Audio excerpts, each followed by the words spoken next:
Se você é um dos corajosos que nos acompanha aqui, no Lendas Malditas, já sabe que o Brasil é um celeiro inesgotável de histórias que arrepiam a espinha. E hoje, meus amigos, vamos mergulhar nas profundezas de um mistério que paira sobre as terras cearenses. Um enigma que se recusa a ser esquecido, ecoando em risos infantis e sussurros no vento. Antes de começarmos essa jornada para desvendar o inexplicável, quero te convidar a se inscrever no canal, ativar o sininho e compartilhar este vídeo com aquele amigo que adora sentir um frio na barriga. Quem sabe ele não tem uma lenda para nos contar.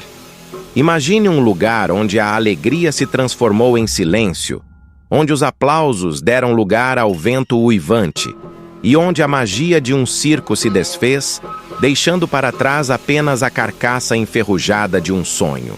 Estamos falando do Circo Fantasma, um nome que os moradores locais deram a um antigo picadeiro abandonado em uma cidadezinha esquecida do interior do Ceará. Um lugar onde, dizem, as risadas das crianças nunca se calaram, mesmo depois de décadas. A história do Circo Fantasma começa, ou pelo menos a lenda mais aceita, por volta dos anos 70.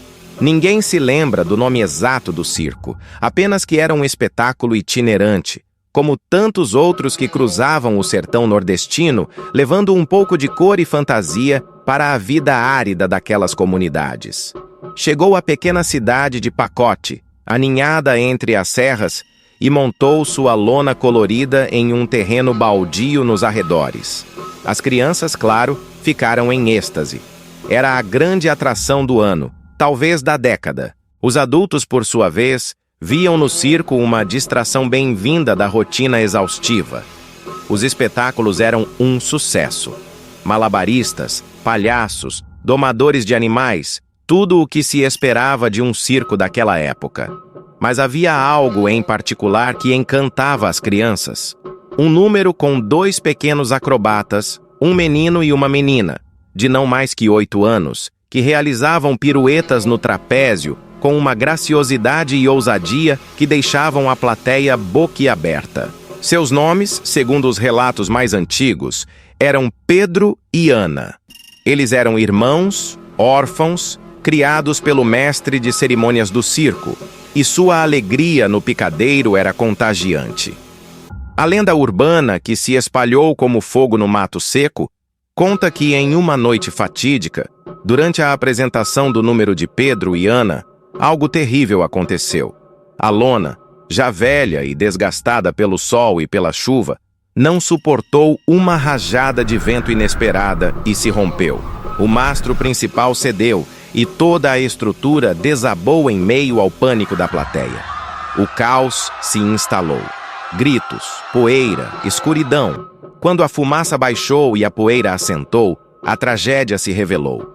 Muitos ficaram feridos, mas o pior, o que marcou a alma daquela cidade, foi a descoberta de que Pedro e Ana, os pequenos acrobatas, haviam desaparecido. Não havia corpos, não havia vestígios, apenas o silêncio e a lona rasgada como um sudário. O circo, ou o que restou dele, foi abandonado às pressas. Ninguém queria mais se aproximar daquela estrutura amaldiçoada. Os moradores de Pacote, supersticiosos como muitos no interior, começaram a espalhar a história de que os espíritos de Pedro e Ana jamais deixaram o local. Diziam que nas noites de lua nova, ou quando o vento soprava mais forte, era possível ouvir os risos dos 2 irmãos brincando entre os destroços ou o som de pequenos passos correndo sobre a terra batida. Com o tempo, o circo se tornou uma ruína. A madeira apodreceu, o metal enferrujou e a natureza começou a reclamar seu espaço. Mas a atmosfera de mistério, de tragédia suspensa, nunca se dissipou. Jovens aventureiros buscando adrenalina tentavam passar a noite no local apenas para voltar correndo, pálidos e assustados, jurando ter ouvido as risadas fantasmagóricas ou ter sentido um toque gelado em seu ombro. Alguns relatos mais recentes Falam de luzes que surgem e desaparecem no interior da lona fantasma, como se os holofotes do circo ainda estivessem em funcionamento, iluminando uma apresentação para uma plateia invisível. Ainda hoje, se você perguntar aos mais velhos de pacote sobre o circo fantasma, verá um calafrio percorrer suas espinhas. Eles contarão a história de Pedro e Ana, dos pequenos acrobatas cujos risos ecoam na eternidade. Mas a verdade por trás do desaparecimento dos irmãos nunca foi totalmente esclarecida. Houve uma investigação policial na época, claro, mas em um tempo onde os recursos eram escassos e a comunicação precária, o caso foi arquivado como um acidente sem vítimas encontradas, ou, em alguns registros, como um simples desaparecimento inexplicável. As especulações, no entanto, são muitas. Teria sido um acidente fatal e os corpos foram levados pela correnteza de um rio próximo? Ou teriam sido sequestrados no caos daquele desabamento? A lenda, porém, prefere a versão dos risos fantasmagóricos, da inocência perdida que se recusa a partir.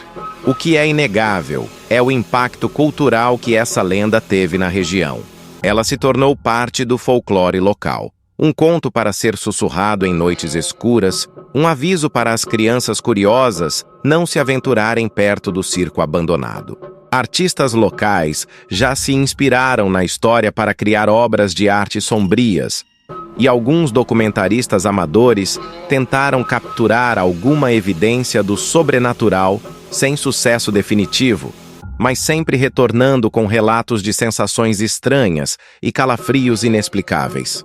O circo fantasma, ou o que resta dele, permanece lá, um monumento silencioso a uma tragédia. Suas estruturas corroídas, suas lonas esfarrapadas e o vento que assobia através de seus escombros parecem carregar consigo as memórias de um tempo em que a alegria era palpável e a inocência brutalmente interrompida.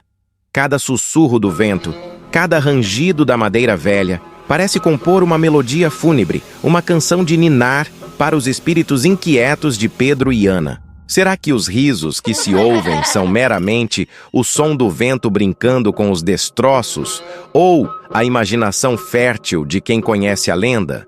Ou será que, de fato, os pequenos acrobatas, roubados de sua infância e de seu palco, continuam a se apresentar em um espetáculo eterno para uma plateia que só existe no reino do inexplicável?